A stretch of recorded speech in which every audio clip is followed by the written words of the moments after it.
নমস্কার বন্ধুরা, study for all চ্যানেলে আপনাদের সকলকে স্বাগত। বন্ধুরা, ভগবানের কাছে প্রার্থনা করার সময় কোন জিনিসটা অবশ্যই বলা উচিত সেটা একবার এক ভক্তকে ভগবান বুঝিয়েছিলেন, এবং এই কথাটি যদি আমরা প্রত্যেক দিন প্রার্থনা করার সময় ভগবানকে বলতে পারি তাহলে অবশ্যই ভগবানের কৃপা আমাদের উপরে বর্ষণ হবে এবং আমাদের সকল মনের কামনা পূরণ হবে। এই কথাটি স্বয়ং ভগবানই তার এক ভক্তকে বোঝান। কি সেই কথা যেটা ভগবানের কাছে প্রার্থনা করার সময় অবশ্যই বলা উচিত, এই ভিডিওতে আপনারা জানতে পারবেন। তাই আজকের এই ভিডিওটি অবশ্যই মনোযোগ সহকারে শেষ পর্যন্ত দেখবেন, এবং ভিডিওটি শুরু করার আগে আপনারা যারা এই চ্যানেলে নতুন তারা অবশ্যই চ্যানেলটি সাবস্ক্রাইব করুন এবং পাশে থাকা বেল আইকনে ক্লিক করুন আরও এরকম নতুন নতুন ভিডিও নোটিফিকেশন পাওয়ার জন্যে।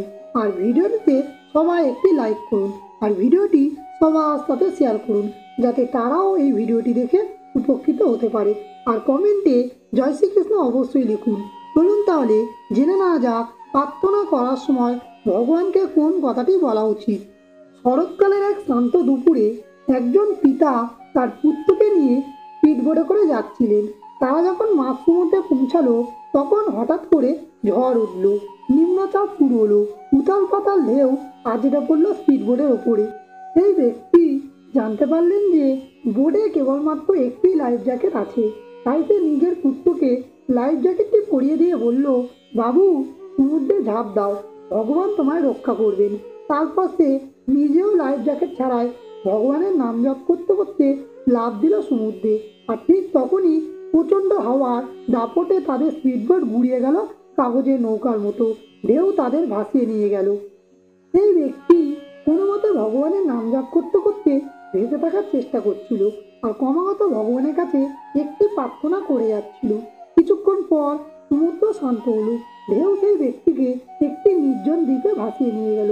সে দ্বীপে পৌঁছে ভগবানের প্রতি কৃতজ্ঞতা জানিয়ে পুনরায় একটি প্রার্থনা করলো। আর ঠিক তখনই তার পুত্র অন্য একটি দ্বীপে এসে উঠল। সেই ব্যক্তি দেখলো যে সে যে দ্বীপে এসে উঠেছে তার আয়তন অনেক ছোট এবং সেখানে কোনো গাছে কোনো ফল নেই। ক্ষুধা তৃষ্ণায় কাতর হয়ে সে ভগবানের কাছে আবার একটি প্রার্থনা করলো। অপরদিকে তার পুত্র যে দ্বীপে গিয়ে পৌঁছালো সেখানে অনেক ফল গাছ দেখতে পেল এবং মনের সুখে তার পুত্র সেখানে ফল খেতে লাগলো। তারপর সে একটি জলাশয় নেমে নিজের তেষ্টা মেটালো আর পিতা বৃষ্টির জল ও গাছের পাতা খেয়ে দিন কাটাতে থাকলো আর ভগবানের কাছে প্রার্থনা করে গেল। এদিকে তার পুত্র দেখলো যে ভগবানের কাছে কিছু না চেয়েই সব পেয়ে যাচ্ছে। তখন সে ভাবলো তার কর্মের ফলের কারণেই ভগবান তার উপর প্রসন্ন হয়েছে। তাই সে ভাবলো ভগবানের কাছে কিছু চাইলে ভগবান আমাকে অবশ্যই তা দেবেন। সেই ভেবে সে ভগবানকে বলল, হে প্রভু, আমাকে কুটির নির্মাণ করতে তুমি সাহায্য করো। আমি বহুদিন আশ্রয় ছাড়া রয়েছি। ভগবানের কাছে প্রার্থনা করার কিছুক্ষণের মধ্যেই সে একটি কুটির খুঁজে পেল এবং সেখানে থাকতে লাগলো। তারপর সে ভগবানকে বলল, প্রভু, আমি ঘরে ফিরে যেতে চাই, তাই নৌকা বানাতে আমাকে সাহায্য করো। আর তার কিছুদিনের মধ্যেই সে একটি কাঠের নৌকা বানিয়ে ফেললো, যা বাড়ি ফিরে যাওয়ার জন্য উপযুক্ত ছিল।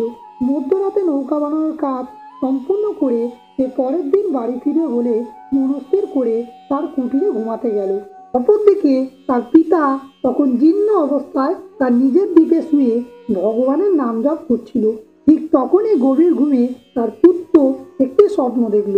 স্বপ্নে একটি কণ্ঠস্বর ভেসে আসলো, যা প্রতিধ্বনিত হচ্ছিল তার মস্তিষ্কে।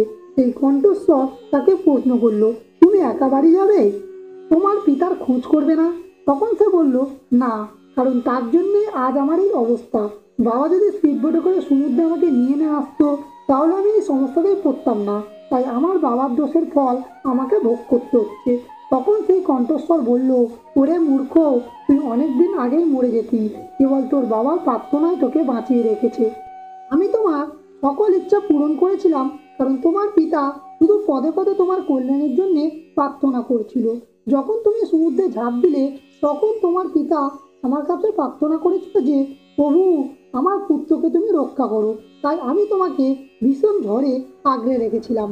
তারপর তোমার পিতা প্রার্থনা করলো, হে প্রভু, আমার পুত্রকে কোনো একটা দ্বীপে আশ্রয় দিয়ে তার প্রাণ রক্ষা করো। তাই আমি তোমাকে এমন একটা দ্বীপে আশ্রয় দিলাম। তারপর সে আবারও আমার কাছে প্রার্থনা করলো।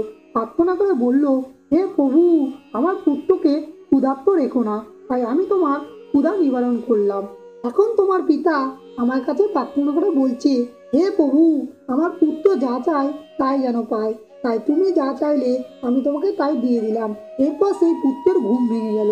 সে বুঝতে পারলো যে স্বয়ং ভগবান তার স্বপ্নে এসেছিল এবং নিজের পিতা সম্পর্কে সে যে চিন্তাধারা পোষণ করেছিল তা সম্পূর্ণ ভুল। এইভাবে সে ভগবানকে প্রণাম করে পরের দিন সকালে নৌকা করে নিজের পিতাকে খুঁজতে বেরিয়ে পড়ে। বন্ধুরা, সন্তানের জন্য পিতামাতা যে ক্লেশ সহ্য করে, পুত্র শত শত বৎসরেও ও শত শত জন্মেও সেই ঋণ পরিশোধ করতে সমর্থন হয় না। তাই আমাদের প্রত্যেকের এই কর্তব্য নিজের পিতামাতা জীবিত অবস্থা থেকেই যথাযথ সম্মান করা।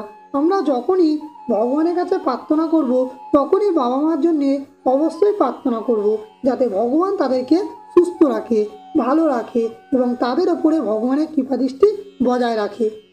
এই সংসারে প্রত্যেকেই আমাদের ছাপিয়ে এগিয়ে যাওয়ার চেষ্টা করে, কিন্তু একমাত্র পিতামাতাই চায় তার সন্তান তাদের থেকে উন্নতি লাভ করুক, জীবনে সুখী হোক। তাই আমাদের প্রত্যেকের উচিত পিতামাতাকে সুখী রাখা।